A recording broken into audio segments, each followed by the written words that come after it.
اس میں کوئی شک نہیں ہے کہ عورت کی جو آزمائش ہے یہ اس دنیا کی بڑی آزمائشوں میں سے ایک آزمائش ہے۔ صحیح مسلم میں حدیث ہے کہ اللہ کے محبوب صلی اللہ علیہ وآلہ وسلم نے فرمایا کہ اللہ تعالیٰ نے جنت کو ناگوار چیزوں سے ڈھانپ رکھا ہے، یعنی ہر وہ چیز جو دنیا میں مشکل ہے نا وہ جنت کی طرف لے جانے والی چیز ہے، جو انسان کی طبیعت کے اوپر ناگوار ہے۔ ظاہر ہے نمازوں کی مشقت، روزوں کی مشقت، حلال اور حرام میں فرق کرنے کی مشقت، آنکھوں کی حفاظت کی مشقت، پیٹ کی حفاظت کی مشقت، ہاتھوں کی حفاظت کی مشقت، زبان کی حفاظت کی مشقت، یہ تمام ناگوار چیزیں ہیں۔ یعنی ہر وہ چیز جو دنیا میں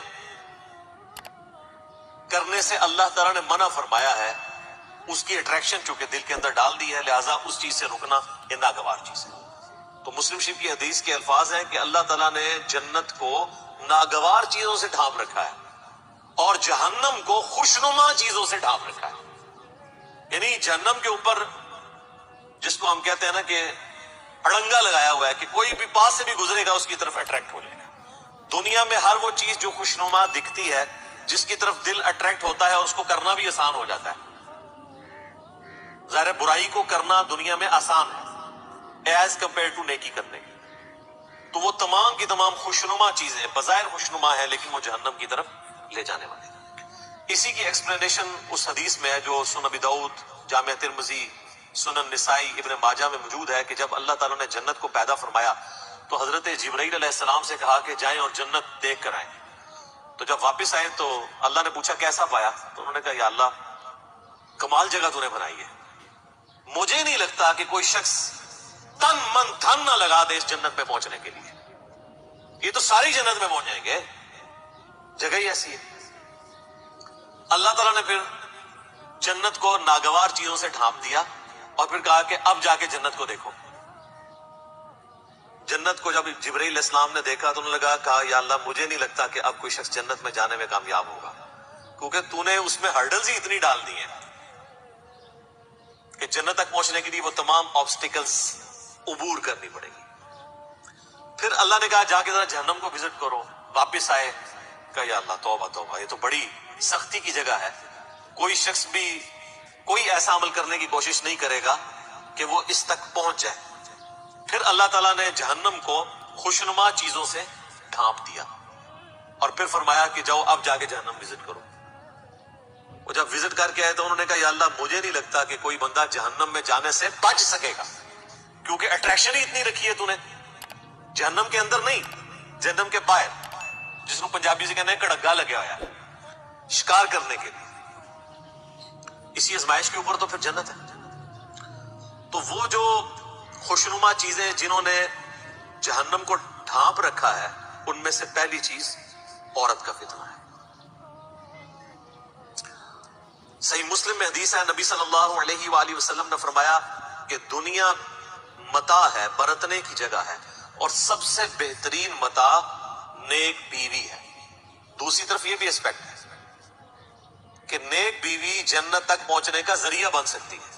عورت آزمائش ضرور ہے، لیکن اگر نیک عورت ہوگی، نیک بیوی ہوگی، تو دنیا میں اس سے بہترین برتنے کی کوئی چیز نہیں ہے، دنیا میں بھی نفع اور آخرت میں جانے کا، جنت میں جانے کا سبب بھی۔ ایک اور حدیث ہے بخاری اور مسلم دونوں میں، نبی صلی اللہ علیہ وآلہ وسلم نے فرمایا میں اپنے بعد تمہارے لیے عورت سے بڑا کوئی فتنہ شمار نہیں کرتا۔ یہ آپ اسلام نے اپنے وفات کے دنوں میں وصیتیں کرتے ہوئے فرمایا کہ میرے بعد سب سے بڑی آزمائش جو تم پہ ہے وہ عورت کے فتنے کی شکل میں آئے گی۔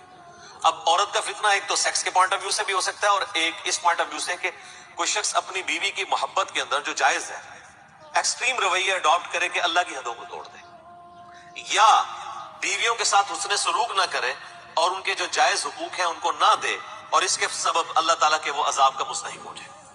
دونوں صورتوں میں عورت آزمائش ہے۔ ایک اور حدیث ہے بخاری اور مسلم میں،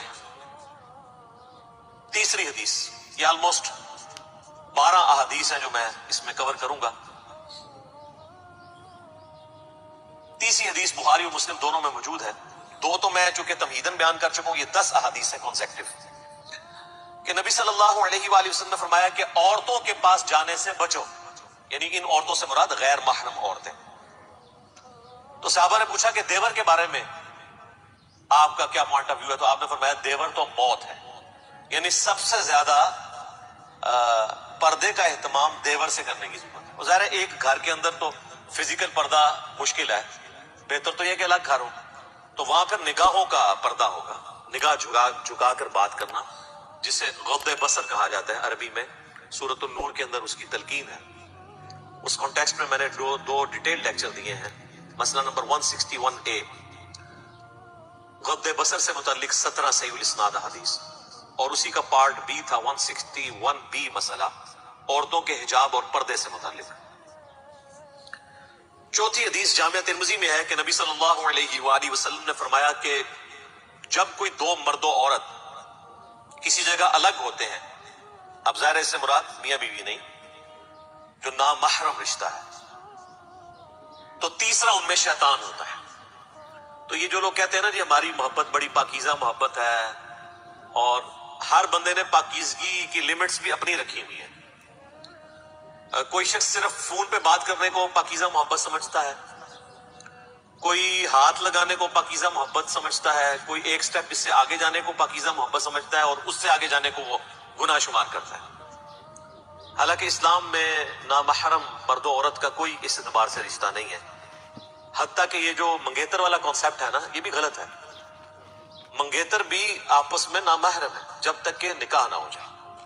آفیشیل بانڈنگ جو شریعت میں ہے وہ نکاح کا بانڈ ہے، تو بہتر یہ کہ یہ منگنی کرنے کی بجائے نا نکاح ڈائریکٹ کرنا چاہیے۔ اس کے بعد اگر مرد و عورت آپس میں فون کے اوپر رابطہ رکھنا چاہتے ہیں تو وہ ضرور رکھیں، لیکن فون تک ہی، اس سے آگے نہیں، کیونکہ نکاح کے بعد جب تک رخصتی نہ ہو تو مرد و عورت آپس میں کوئی بھی کسی قسم کا تعلق قائم نہیں کر سکتے، ورنہ تو یہ معاشرے کی جڑیں ہی پھر کٹ جائیں گی، اور اس قسم کے کیسز پھر سامنے آتے ہیں، اور وہ آپ جوڈیشری میں بھی پروف نہیں کر سکتے، اور پھر معاملات کہاں سے کہاں بگڑ جاتے ہیں۔ لہذا یہ کہنا کہ جی نکاح ہو گیا تو اب ہر طرح کا تعلق جائز ہو گیا، نہیں، جب تک رخصتی نہ ہو نکاح کے بعد والے تعلقات اس کے لیے جائز نہیں ہوں گے۔ پانچویں حدیث صحیح مسلم کی ہے، نبی علیہ السلام سے پوچھا گیا جو اچانک نظر اٹھ جاتی ہے، تو آپ نے فرمایا کہ اللہ نے مجھے اس چیز سے منع کیا ہے اور حکم دیا ہے کہ اگر اچانک نظر اٹھ جائے تو میں فوراً اپنی نظر ہٹا لوں۔ تو یعنی وہ نظر آپ نے یہ نہیں کہ گھر چھوڑ کے آنا ہے ایک نظر کے اندر، کہتا نہیں پہلی نظر معاف ہے۔ پہلی نظر سے مراد دیکھنا نہیں ہے، پہلی نظر سے مراد ہے کسی شخص کا نامحرم کے بارے میں اس کو یہ پتا چل جانا، تو پہلی نظر اس کی ہوگی۔ اب جان بوجھ کے چاہے وہ پہلی نظر بھی ڈالے گا تو اس کی دوسری شمار ہوگی۔ چھٹی حدیث بخاری اور مسلم دونوں میں ہے، نبی علیہ السلام نے فرمایا کہ اے نوجوانوں کے گروہ، تم میں سے جس میں استطاعت ہو وہ نکاح کرے، اور اگر نکاح نہیں کر سکتا، یعنی اس کی فائنینشیل حالت ایسی نہیں ہے، تو وہ پھر روزے رکھ کے اپنی شہوت کو ٹھنڈا کرے۔ اور اس میں الفاظ ہے نکاح کرو، نکاح کرنا تمہاری عفت اور عصمت کی حفاظت اور شرمگاہ کی حفاظت کا ذریعہ ہے، اور یہ نگاہیں نیچی رکھنے کا ذریعہ ہے۔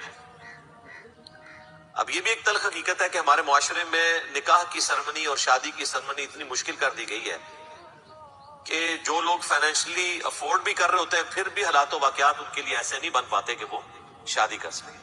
اور دوسری طرف یہ بھی ایکسٹریم ہے کہ ایک شخص فیملی کو سپورٹ کر ہی نہیں سکتا اور آپ زبردستی اس کی شادی کروا دیں کہ جی بعد میں بندے کا پتر بن جائے گا، الٹا آپ دو خاندانوں میں لڑائیاں ڈلوا دیں گے، تو یہ بھی کوئی اپروچ نہیں ہے۔ اور اس حدیث میں جو استطاعت ہے اس سے مراد اس کی سیکچول استطاعت نہیں ہے بلکہ فائنینشیل استطاعت کا ذکر ہے، کہ فائنینشلی اگر وہ استطاعت رکھتا ہے تو وہ نکاح کرے گا، ورنہ یہ تو نہ ہوتا کہ جس کی استطاعت نہیں ہے تو وہ روزے رکھے۔ اگر اس سے مراد وہ سیکچول چیز ہوتی تو روزے بھی رکھنے کی ضرورت نہیں تھی اس کو، تو اس سے مراد وہی چیز ہے۔ اس میں اکثر وہ مشہور کیا جی غریب آدمی ہے، حضور نے کہا شادی کر لو، اور غریب ہو گیا، کہا دوسری کر لو، پھر اور غریب ہو گیا، تیسری کر لو، چوتھی کر لو، پھر وہ امیر ہو گیا۔ سر اس طرح نہیں کوئی امیر ہوتا، بیڑا گرک کیتا ہے، یہ بالکل جھوٹی روایتیں ہیں، یہ میرا خیال ہے کماروں نے گھڑی ہوئی ہیں۔ ان روایتوں سے پھر بھی شادی نہیں ہونے کی جن کی نہیں ہونی۔